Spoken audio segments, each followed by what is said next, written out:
The general public needs to know more about Rotary. If you could reach 10 people and inform them about Rotary, you would jump at the chance. If you could talk to 100 folks about some of the great things that Rotary Club is accomplishing, then you should. If you could somehow reach hundreds of millions of people and tell them just about a few of the good things that Rotary International accomplishes, I'll bet that you would. Rotarian Paul Harris said, "In the promotion of Rotary, it is important to reach large numbers, and you cannot reach them privately." The Tournament of Roses Parade from Pasadena, California is a very public event. The Rose Parade reaches large numbers.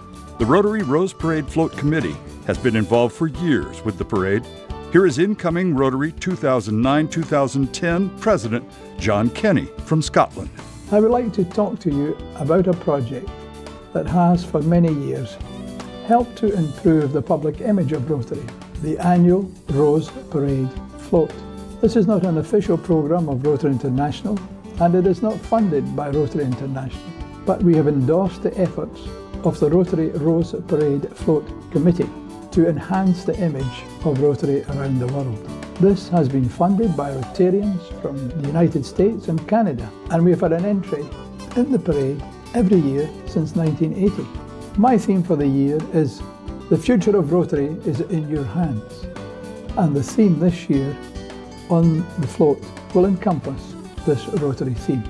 Here's an example of how the TV commentators treat Rotary. Okay, bringing some Shakespeare entertainment to the table, Rotary International seizes the moment with this scene straight out of A Midsummer Night's Dream. This is called Make Dreams Real. This is a lovely piece. Yeah, many years ago in the city of Chicago, I believe it was, these gentlemen would get together and have meetings, and they would rotate from one guy's house to the other. Yep. Thus came the word Rotary Club. That's right. And now there are Rotary Women. This marks the 20th anniversary of Rotary Women. They do a marvelous work. Outgoing 2008-2009 Rotary International President D.K. Lee from Korea also recognized the value of the parade exposure. The parade entertains an international audience, broadcast in 11 languages to nearly 400 million people in 100 countries. It is hard to believe that we could have a better opportunity to promote Rotary. We love Rotary, and this is one way of showing that love to millions of people across the world.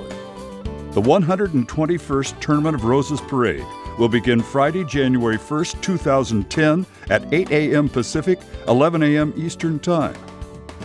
There will be high-stepping equestrian units, spirited marching bands, and majestic floral floats.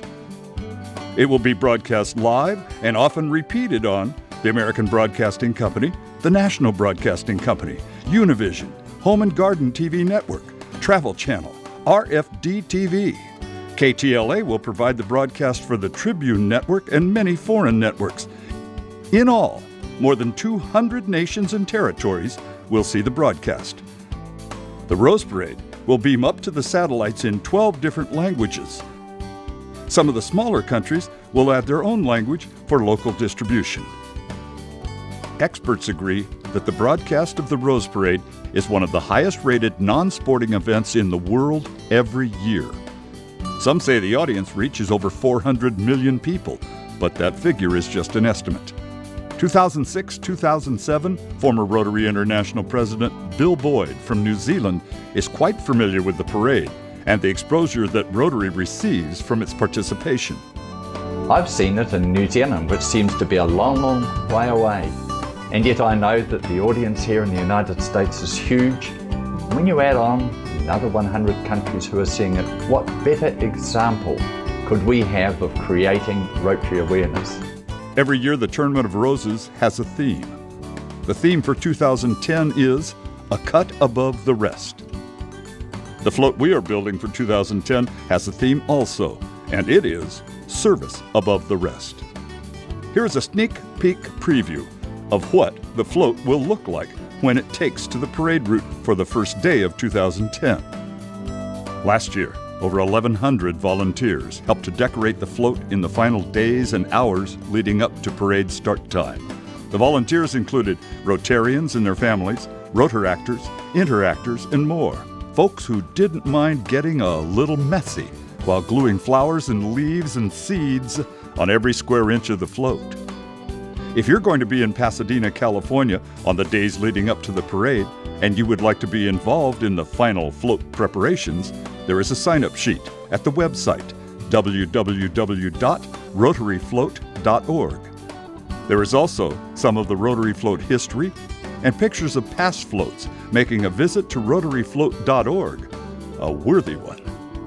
Here is 2004-2005 Rotary International President Glenn Estes Sr. Rotary's representation in the parade depends entirely upon the generous contributions of Rotary clubs in the United States, Canada, and areas of the Caribbean to the multi-district Rose Parade Float Committee. I hope you will support this special effort. So who pays for the float? It's not paid for by Rotary International. The Rotary Float is funded by contributions from Rotarians throughout the United States, Canada, and the Caribbean. 93% of the funds raised go directly into building and entering and decorating of the float. There is no professional staff. There are no committee perks. Here's another look at how the world gets to hear about Rotary. 30,000 Rotary clubs in 160 different countries. So to all of our viewers around the world, love to you Rotarians who do so much good work. Rotary International is working toward the goal of worldwide eradication of polio by the year 2005. We need your help. $3. That's all we ask. $3 from you will allow this good work to continue. Thank you for your time and attention. Have a marvelous day.